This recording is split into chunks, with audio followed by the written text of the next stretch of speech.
This is Dennis Michelson. It's time to go down on the farm and talk to Mr. Scott Lay, talking about another one of those great products from Nutrient Ag Solutions. Scott, welcome back to the show. We do have a great product to talk about today.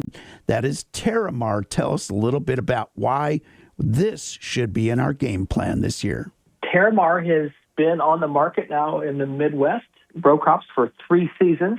Proven to be a very effective tool for in-crop usage, and that's early post with herbicides. And now as we enter in the month of July, during those reproductive phase fungicide applications, it's proven to be very consistent in minimizing the impact of weather-induced stresses, which oftentimes this time of year are related to heat and or drought, as well as increasing that nutrient flow into the plant. And we measure that through more sucrose, more sugars, and ultimately more yield.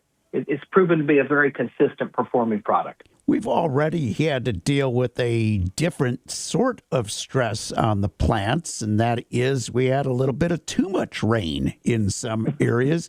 And now we're going to be switching gears, and we're getting into that heat time of the season.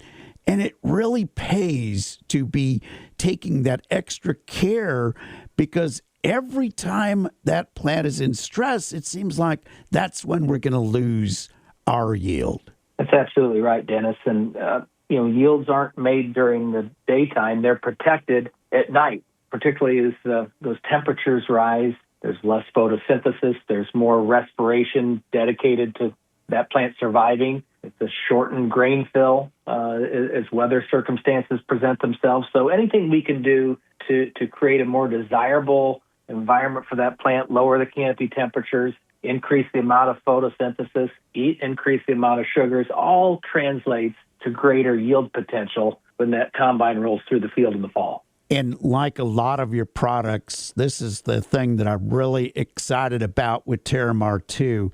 It's not an extra pass through the field, so you don't have that extra cost because it rides along just fine with other products that you're applying this time of the year. Dennis, that's correct. And again, as we enter into the month of July, a lot of growers are obviously looking at their input budgets and making the determination whether or not to apply a fungicide to help manage the impact of diseases. As you referenced, with the amount of precipitation and now humidity we have, there's a high likelihood or high potential of disease presence in both corn and soybeans. TERRAMAR is a great companion. Obviously, it's not a fungicide, doesn't control diseases, but if you can have better plant tissue, more photosynthesis, more water moving through that plant, it's a tougher environment for those diseases to expand and flourish. So in combination with the fungicide, TERRAMAR is a great choice. And this is a product that has been well tested, not just across the country, but has had especially really good results right here in our part of the country.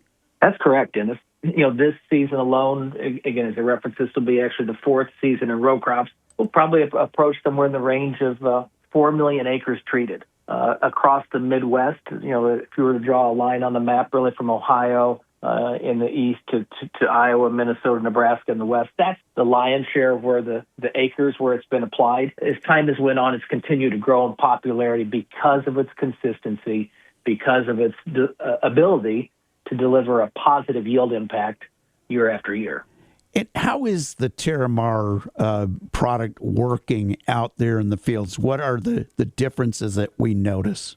We'll start with the differences in the plants. And again, this day and age when there's a lot of drone photography, in as little as 3 to 5 days after application, there's a noticeable difference in plant growth, in plant greening. And again, that all ties back to the plumbing is more viable. The photosynthesis is occurring at a greater efficiency. There's more water transpiration. There's more sugars surging through that plant. So it translates to a healthier, more robust plant visually. But I think as you transition to later in the season, even before the combines run, we're preserving more of that kernel mass, or in the case of soybeans, the soybean seed size is larger because we're getting more nutrients to fill that grain or pod. And again, that's what translates to the yield. Yield doesn't happen by accident. is positively impacting that plant throughout the course of the growing season so that more yield is preserved. And I think really that's the story with TERRAMAR, the consistency of what we see year after year. And at this point in the marketing year, Scott, the prices are down, but the only way to do better with low prices is to grow more crop. That's right. And again, depending on your zip code, from year to year, it may be tar spot this year, it may be southern leaf rust, it may be gray leaf spot, it may be white mold if we're talking about soybeans. The cost of TERRAMAR, the amount of investment, let's state it that way, it's about $8 an acre. So the likelihood of generating more than 2 bushels of yield increase in corn is very, very high. In fact, the average yield response in corn over our hundreds of different split field trials is about 7.5 bushels. As it relates to soybeans, it's less. It's about 3/4 of a bushel is the cost of TERRAMAR. So what's the likelihood of a soybean yield response being greater than 3/4 of a bushel? Really, really darn high. In fact, the average yield response in soybeans is somewhere in the range of 4.5 bushels. So the economics stack up very favorably. Understand the commodity prices aren't where any of us would like, but as you stated earlier, we're not going to save our ways to prosperity. And if we make selective investments in practices that are going to provide a high likelihood of return, that's how we get ahead over time. And it's not just the average increase in yield, it's the percent of wins that you have in these trials that really has impressed me. That's very right. An average yield is just that. But if we have the ability to reduce risk, or put another way, increase the probability of success to the tune of about 90% of the time, almost 90% of the time, there's a net positive economic return. That's a gamble worth taking. It's an investment worth making as you consider whether TERRAMAR should be a part of those fungicide applications in the month of July.